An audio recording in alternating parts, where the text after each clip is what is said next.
So imagine you start dating someone and things are going great. You feel like you have a strong connection. And then after a few dates, they start pulling away. And you're left wondering, what's wrong? You feel like they're about to leave you. So what do? You hold on tighter, thinking that if you just hold on tighter, if you just explain everything, if you just bond more with them, that they'll stop pulling away. But what happens is, what you'll find is, the tighter you hold on, the more they're going to pull away.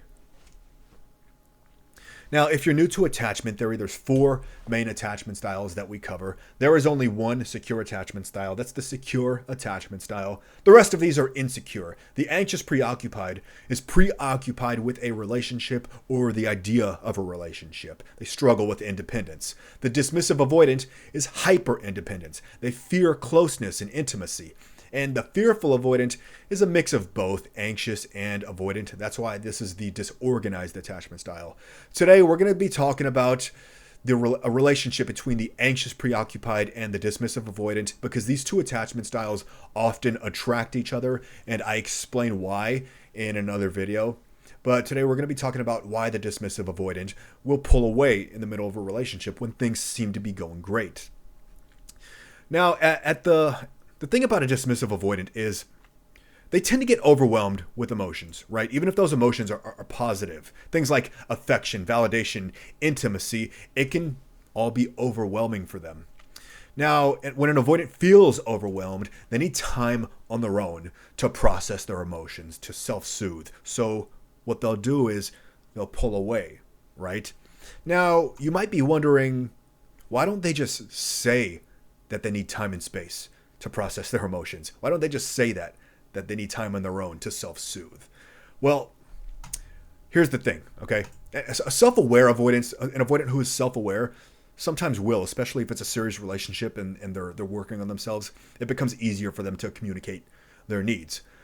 But unaware avoidants, okay, we're talking about dismissive avoidants who have never even heard of attachment theory and don't know what their attachment style is. It's hard for them to communicate their needs because communicating your needs requires some level of vulnerability, and avoidants don't do well with vulnerability. It's as if they refuse to be vulnerable because in their upbringing, their caregivers were emotionally distant and they associate emotional expression with rejection, with abandonment, right? So can you see what's going on here? It's as if the avoidant is treating their partner the way their caregivers treated them. It's the way they were conditioned, because anxious attachments are very expressive with their emotions. And when the avoidant becomes overwhelmed with that, they'll pull away, they'll shut down. So again, it's the way they were conditioned from childhood. So while it may seem simple to just state your needs, it seems so simple on the outside. Oh, just say that you need time and space to process your emotions. Yes, that seems so simple on the outside, but stating your needs, when you think about it, stating your needs opens you up to rejection, to criticism, to ridicule, to pushback, to being made fun of even, right? So when you really think about it, that requires real vulnerability. Something is what seems so simple, stating your needs, requires some real vulnerability. So that's why an avoidant is not likely to state their needs, especially early on in the relationship. Now, maybe later down in the relationship, as trust is built, as they become more aware and they're working on themselves, sure, it'll become easier for them to state their needs. But, especially in that beginning of the relationship, it's going to be very hard for them to state their needs. Right? So that's why they won't communicate those needs for space and time on their own to self-soothe, because vulnerability is required and they struggle with that. So what's the easiest thing for them to do? Right? They don't want to be vulnerable and stating their needs. So what's the easiest thing for them to do?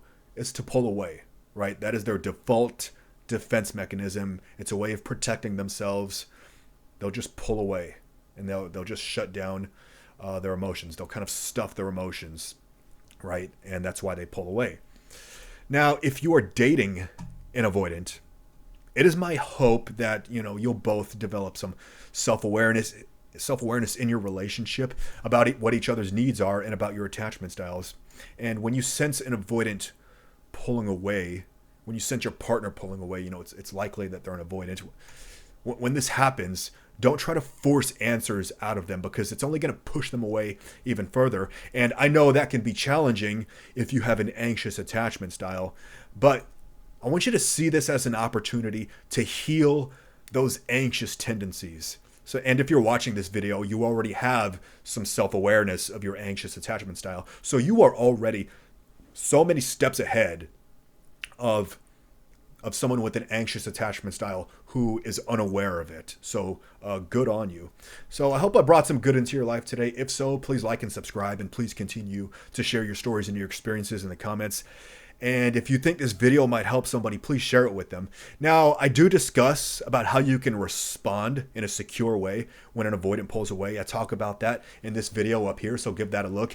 And also, I talk about how you and your avoidant partner can actually heal each other if you're both willing to do the work. I talk about that in this video down here, so give that a look. And until next time, you take care. I'll see you in the next.